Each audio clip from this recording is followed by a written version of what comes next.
Hi guys, and welcome back to the channel Held Dominance. Anthony here. Please remember to like and subscribe, and also click that notification bell if you're enjoying what you're seeing and if you want to see more.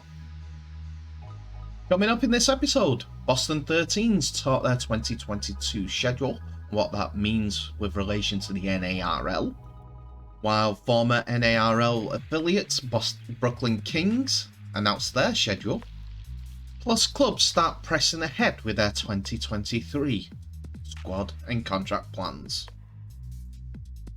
So we'll start today's episode with a bit of NARL news, and there has been a lot of questions among the elusive sixth team that was going to be involved in the league. But unfortunately, we can now reveal that one of those teams, one team that's not going to be involved in it is the Boston 13's, as they have announced on their Facebook page that they'll be looking towards 2023 for their league decision. Boston 13's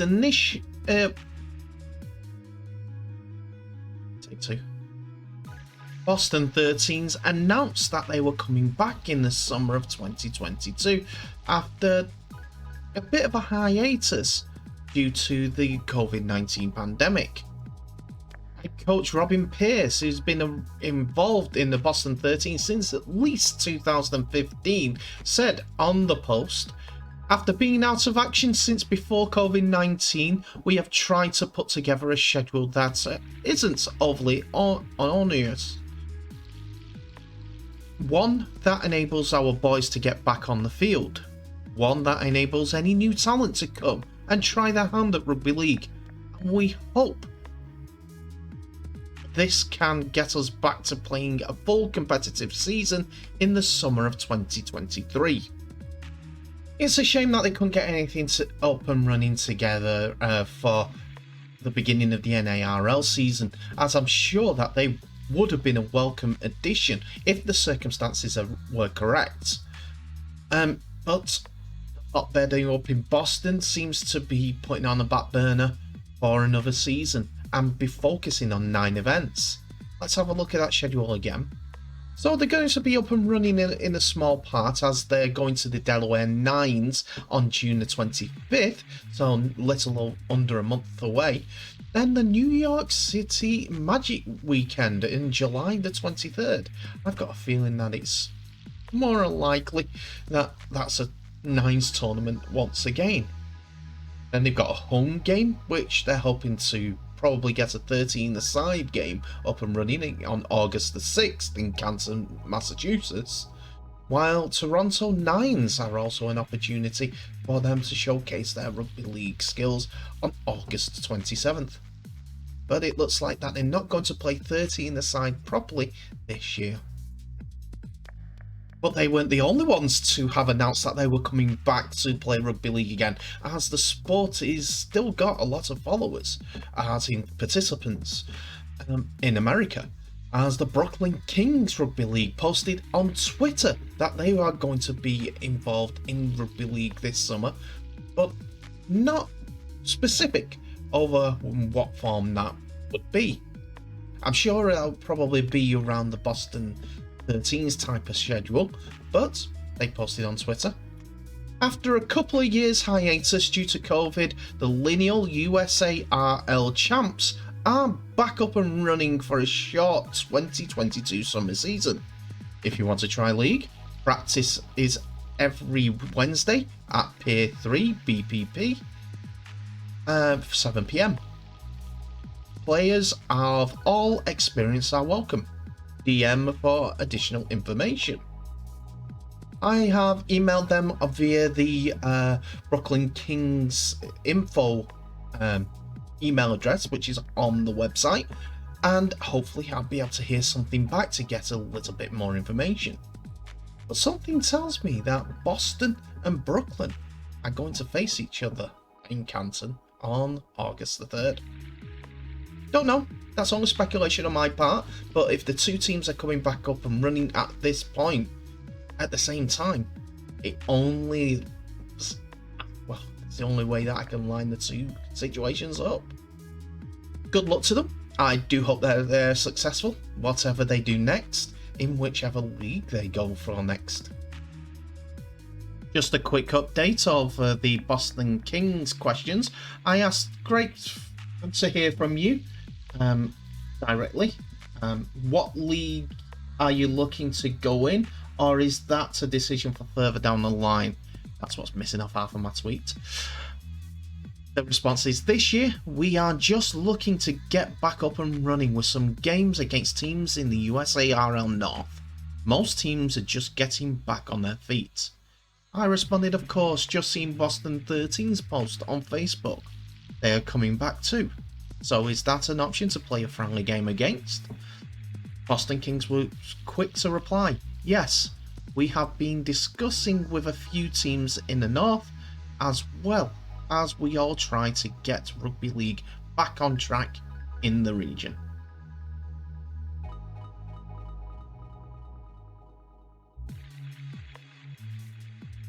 Now we go on to a section which is just about transfers and contract renewals, as there were quite a few that happened overnight in Super League.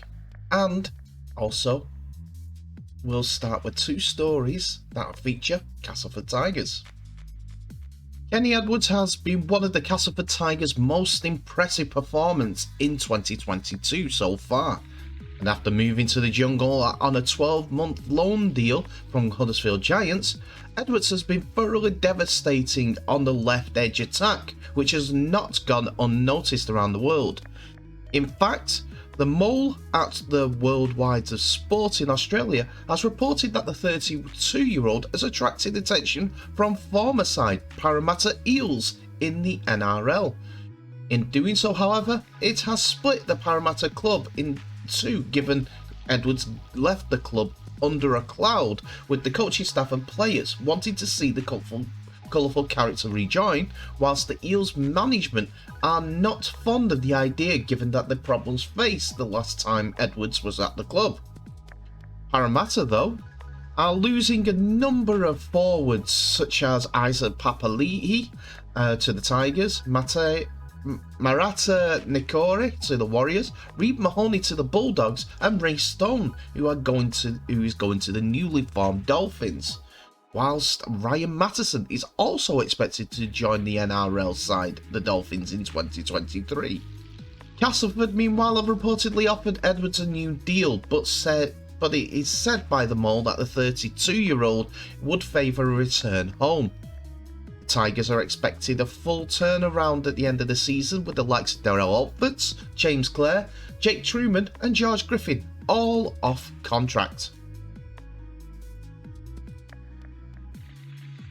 For that turnaround, it's expected that Castleford Tigers are in talks with Gareth Widdop over a potential move to the club next season. Rugby League Live understands discussions have been taking place between the club and the England international, who is off contract at Warrington at the end of the season. Widdop is set to leave the Hallowell Jones Stadium at the end of the season, as the Wolves are on the verge of signing Matt Duffy from Canterbury Bulldogs, and with Stephen Ratchford set to sign a new deal, it means Widdop's time at the club will come to an end. He is to be believed to have keen to continue his career in the UK, but nearer his native Yorkshire.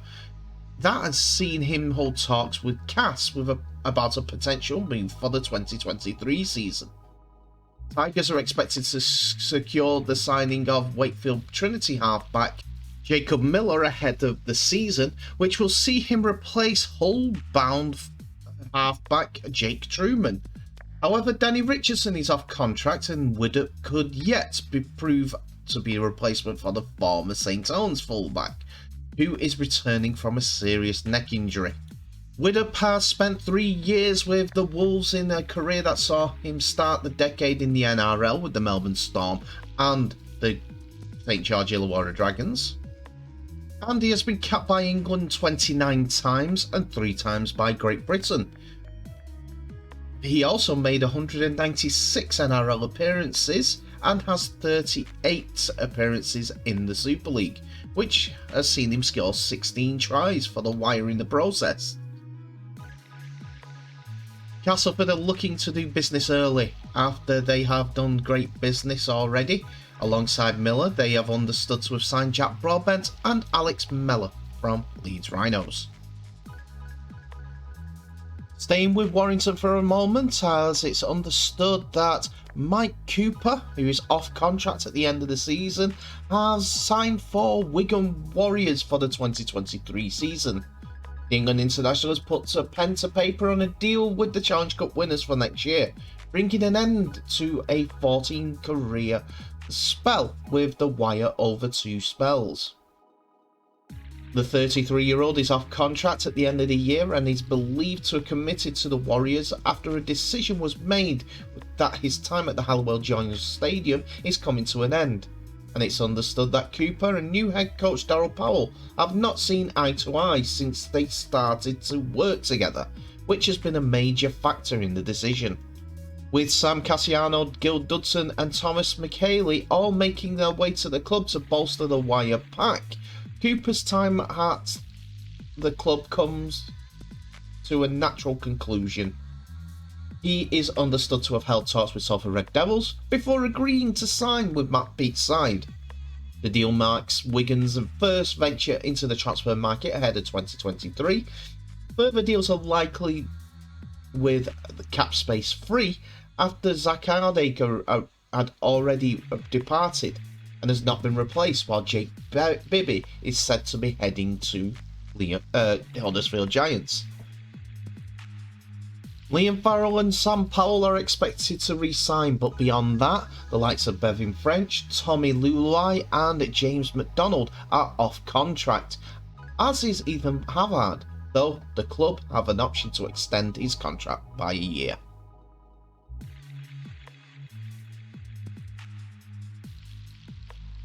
Rugby union clubs have been offered St Helens star Regan Grace. Sources from the 15-month code claim Grace's representatives have pushed his name around with his contract set to expire at the end of the current campaign. Grace, who is 25, has become one of Super League's star attractions due to his incredible speed and acceleration, but the competition now risks losing him to the rival code. St Helens are understood to still be in talks with Grace about a potential extension, and because last year he only signed a 1-year extension to his existing contract with the club, meaning that he would be open to negotiate deals again for next season. Grace is understood to be open to a move to Rugby Union rather than to make a move to another Super League club. However, his representatives are now sounding out offers, though it's unclear whether there has been any interest. Sale Sharks have been linked with a move for Grace, though sources claim they do not have salary cap space or plans to sign a winger at this current time. A move to one of the sport's Welsh clubs is another mooted suggestion. However, it's thought circumstances mean this is also unlikely. Grace burst onto the scene in 2016 and has been a regular with St Helens ever since, winning 3 grand finals in the process. Injuries have limited his appearances this season, though he boasts an impressive record of 67 tries in 113 Super League games. He has played for Wales 6 times and won a Challenge Cup final. Staying with Saints, it is understood that Championship club Widnes Vikings have secured the experience of current Warrington Wolves prop and St Helens prop Kyle Amor for the next season. The 35-year-old had only just recently signed for Warrington Wolves on loan until the end of the season from the Super League champions, but is out of contract at the end of the season. It is believed he wants to drop down a division to play part-time rugby. Speaking to the media on Tuesday, Warrington coach Daryl Powell confirms that he has already agreed terms with another club, and Rugby League Live understands that a deal has been agreed in principle to join the Widnes Vikings in the Championship for 2023. During the last couple of seasons, Carl Amor has been getting rave reviews with his commentary acumen, as he has been colour commentary on Our League, BBC, and also with the Premier Sports and Channel 4 coverage in a really, really insightful role. He now is looking to play for Ireland at the end of the year's World Cup, and he's expected to make his debut when they take on Leeds at the end of, at the Halliwell Jones Stadium on Friday night, live on Sky Sports. Vikings are still seeking a head coach following the departure of Simon Finnegan in April, and are currently 9th in the championship table, having won 5 of their 12 games so far in 2022. But they signalled their intent when signing Al Amor for 2023. In other Super League news, and 2023 contracts extension news is coming, as Sean Kenny Dowell has signed a new 1-year contract extension to stay at Hull KR, and he's said to be ecstatic by the news. His decision came along with the fact that they've secured some of the brightest youngsters at the club already, and also the fact that they made 2 semi-final appearances in the last 12 months, and the rapid progress on and off the field because of that being the main points of staying with the squad. And he's looking forward to work with Willie Peters when he comes in 2023. A veteran of 357 games, the 34-year-old captain has made 52 Super League appearances and scored 11 Super League tries ever since he made his Hull KR debut against Wakefield on the 31st of January 2020. Salford Red Devils have also made an announcement on signing a new contract after prop Alex Gerrard put pen to paper on a new 2-year extension. Gerrard arrived from the Leeds Centurions in January and has gone on to quite a regular name on Paul Rowley's team sheet, featuring 8 times in the league and in Salford's only Betfred Challenge Cup outing in 2022 against the Wigan Warriors, where he scored. Speaking of the contract extension, Gerrard said, "I'm really pleased to be part of what we're building here. The environment at Salford is great. They're a good group of lads. I want to continue to contribute to the team positively and improve on my performances week in, week out." After making his debut against Wigan Warriors in the 2010 World Cup, Challenge Cup, he backed himself to go on to play 115 times for the Widnes Vikings, despite going on loan for 1 game at the North Wales Crusaders. In 2020 and 2021, he played for Leeds Centurions 10 times, scoring 1 try, and has since gone on to play really, really well for Salford Red Devils. He also played a small period for the Mackay Cutters in the Queensland Cup down in Australia, and is looking to progress through the Salford ranks to be a number 1 forward, which could be helped with the injury to King Vuniyayawa, who is out for the season.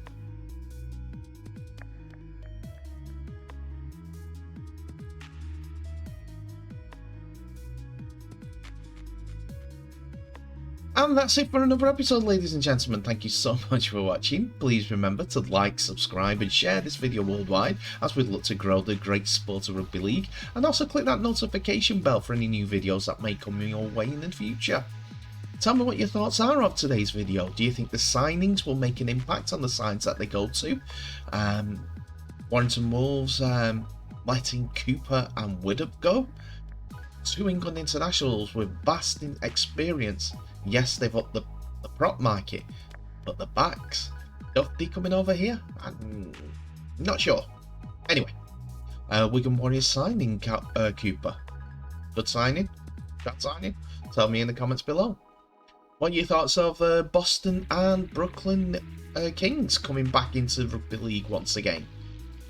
I know there's a few stories floating out there about their situation with the NARL and things like that, but until we get the full story, we don't know. But they're playing Rugby League. I know I keep saying but a lot, so I'll try to stop it there. They're playing Rugby League. They're trying to get back to the game. they want to play. That's always a positive. Anyway, drop me anything in the comments below. In the meantime, thank you so much for watching. Please remember to share this video worldwide. I wish you all the best. Please stay safe, and I'll see you in the next episode.